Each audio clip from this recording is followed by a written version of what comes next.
ಕರ್ನಾಟಕದ ಸಚಿವ ಸಂಪುಟದ ಸಭೆಗಳು ನಂದಿ ಹಿಲ್ಸು, ಗುಲ್ಬರ್ಗ ಮತ್ತು ಎಂ ಹಿಲ್ಸ್, ಚಾಮರಾಜನಗರ ಮೂರು ಕಡೆ ರಾಜ್ಯದಿಂದ ಹೊರಗೆ ಆಗಿದ್ದಾವೆ. ಅಂದರೆ ಸೆಂಟರಿಂದ ಬೆಂಗಳೂರಿಂದ ಹೊರಗೆ ಆಗಿದ್ದಾವೆ.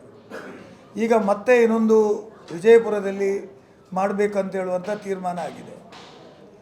ಹಾಗಾಗಿ ನಾನು ರಾಜ್ಯದ ಸಚಿವ ಸಂಪುಟದ ಸದಸ್ಯರಲ್ಲಿ, ಮುಖ್ಯಮಂತ್ರಿಗಳಲ್ಲಿ ವಿನಂತಿ ಮಾಡ್ತಾ ಇದ್ದೇನೆ, ಕರಾವಳಿ ಜಿಲ್ಲೆಯಲ್ಲಿ ಸಚಿವ ಸಂಪುಟ ಸಭೆಯನ್ನು ಆದಷ್ಟು ಬೇಗ ನಡೆಸಬೇಕು.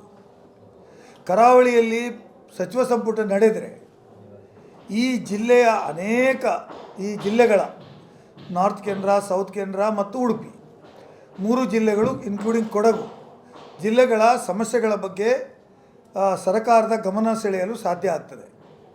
ಮತ್ತು ಸಚಿವ ಸಂಪುಟದ ಎಲ್ಲ ಸಚಿವರುಗಳು ಈ ಜಿಲ್ಲೆಗೆ ಬಂದು ಈ ಜಿಲ್ಲೆಯ ಕರಾವಳಿ ಭಾಗದ ಸಮಸ್ಯೆಗಳು ಏನಿದ್ದಾವೆ ಇದರ ಬಗ್ಗೆ ಅವರಿಗೆ ತಿಳುವಳಿಕೆಯನ್ನು ಕೊಡಲು ಸಾಧ್ಯ ಆಗ್ತದೆ.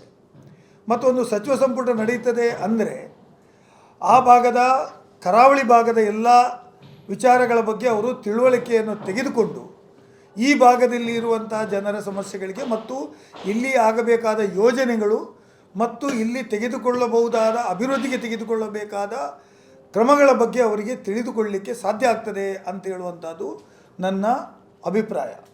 ಹಾಗಾಗಿ ನಾನು ಮುಖ್ಯಮಂತ್ರಿಗಳಲ್ಲಿ ಮತ್ತು ಎಲ್ಲ ಸಚಿವ ಸಂಪುಟದ ಸಚಿವರುಗಳಲ್ಲಿ ವಿನಂತಿ ಮಾಡ್ತೇನೆ, ಮುಂದೆ ವಿಜಯಪುರ ಆದ ಮೇಲೆ ಕರಾವಳಿ ಭಾಗದಲ್ಲಿ ಸಚಿವ ಸಂಪುಟ ಸಭೆ ನಡೆಸಬೇಕು ಅಂತ ಹೇಳುವಂಥದ್ದು ನಮ್ಮ ಒಂದು ಬೇಡಿಕೆ.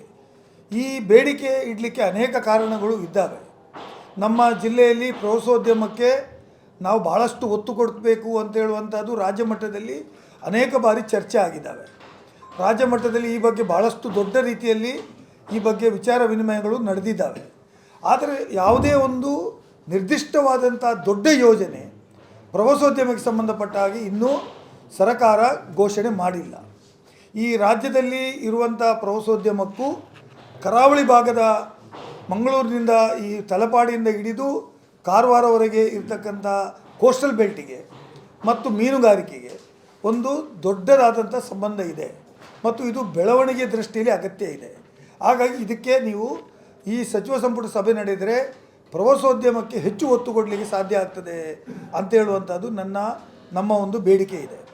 ಅದೇ ರೀತಿ ಇನ್ನೊಂದು ಮಂಗಳೂರು, ಈಗ ದಕ್ಷಿಣ ಕನ್ನಡ, ಉಡುಪಿ, ನಾರ್ತ್ ಕೇಂದ್ರ ಅಂತ ಮೂರು ಇದೆ.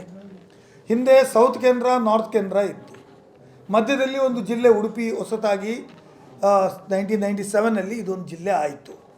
ಈಗ ಜನರು ಕೇಳ್ತಾರೆ, ದಕ್ಷಿಣ ಕನ್ನಡ ಜಿಲ್ಲೆಯನ್ನು ಮಂಗಳೂರು ಜಿಲ್ಲೆ ಅಂತ ಘೋಷಣೆ ಮಾಡಿದರೆ ಒಳ್ಳೆಯದಿತ್ತು ಅಂತ ಹೇಳುವಂಥದ್ದು ಎಲ್ಲಿಯೋ ಒಂದು ಕಡೆ ಸ್ವಲ್ಪ ಚಟುವಟಿಕೆಗಳು ಪ್ರಾರಂಭ ಆಗಿದ್ದಾವೆ. ಮತ್ತು ಎಲ್ಲಿಯೋ ಒಂದು ಕಡೆ ಅದಕ್ಕೆ ಒಂದು ಕನ್ಸೆನ್ಸಸ್ ಬಂದ ಹಾಗೆ ನನಗೆ ಕಾಣ್ತಾ ಇದೆ. ಏನು ಕನ್ಸೆನ್ಸಸ್ ಅಂದರೆ, Mangaluru should be A branded one. Mangaluru brand ಆಗಬೇಕು. ಮಂಗಳೂರು ಅಂತ ಹೇಳಿದರೆ ಒಂದು ಅಂತಾರಾಷ್ಟ್ರೀಯ ಮಟ್ಟದಲ್ಲಿ ಒಂದು ದೊಡ್ಡ ಹೆಸರಿದೆ. ಹಾಗಾಗಿ ಮಂಗಳೂರಿಗೆ ಮಂಗಳೂರು ವಿಶ್ವವಿದ್ಯಾನಿಲಯವೂ ಇದೆ. ಹಾಗಾಗಿ ಮಂಗಳೂರು ಅಂತ ಹೆಸರು ಇಡಬೇಕು ಅಂತ ಹೇಳುವಂಥದ್ದು, ಜಿಲ್ಲೆಗೆ ಹೆಸರನ್ನು ಮಂಗಳೂರು ಜಿಲ್ಲೆ ಅಂತ ಘೋಷಣೆ ಮಾಡಬೇಕು ಅಂತ ಹೇಳುವಂಥ ಜನರ ಮಟ್ಟಿನಲ್ಲಿ ಇವತ್ತು ಜನರಲ್ಲಿ ಚರ್ಚೆ ನಡೀತಾ ಇದೆ. ಹಿಂದೆ ಬ್ರಿಟಿಷರ ಕಾಲದಲ್ಲಿ ಇರ್ಬೋದು ನಾರ್ತ್ ಕೇಂದ್ರ, ಸೌತ್ ಕೇಂದ್ರ ಅಂತ ಕರೀತಾ ಇದ್ದರು. ಅದು ಒಂದು ತಡೆ ಇತ್ತು. ತದನಂತರ ಬಂದರು ಜಿಲ್ಲೆ ಅಂತ ಆಯಿತು. ಏನೇ ಇದ್ದರೂ ಕೂಡ ಮಂಗಳೂರು ಅಂತ ಹೇಳುವಂಥ ಬ್ರ್ಯಾಂಡ್ ಮಾಡುವಂಥದ್ದು ಅವಶ್ಯಕತೆ ಇದೆ. ಇದರಿಂದ ಜನರಿಗೆ ಅನುಕೂಲ ಆಗ್ತದೆ, ಉದ್ಯಮಿಗಳಿಗೂ ಅನುಕೂಲ ಆಗ್ತದೆ, ವಿದ್ಯಾರ್ಥಿಗಳಿಗೂ ಅನುಕೂಲ ಆಗ್ತದೆ, ಎಲ್ಲ ರೀತಿಯಲ್ಲಿ ಅನುಕೂಲ ಆಗ್ತದೆ. ಈ ಬಗ್ಗೆ ಜನರ ವಿಚಾರ ವಿನಿಮಯವನ್ನು ಕೂಡ ಸರ್ಕಾರ ಕೂಡ ಈ ಬಗ್ಗೆ ಹೆಚ್ಚು ಒತ್ತು ಕೊಟ್ಟು ಜನರ ಭಾವನೆಗಳನ್ನು ಕೂಡ ಅರ್ಥ ಮಾಡಿ ಇದಕ್ಕೆ ಬೇಕಾದಂಥ ಚಿಂತನೆ ಮಾಡಬೇಕು.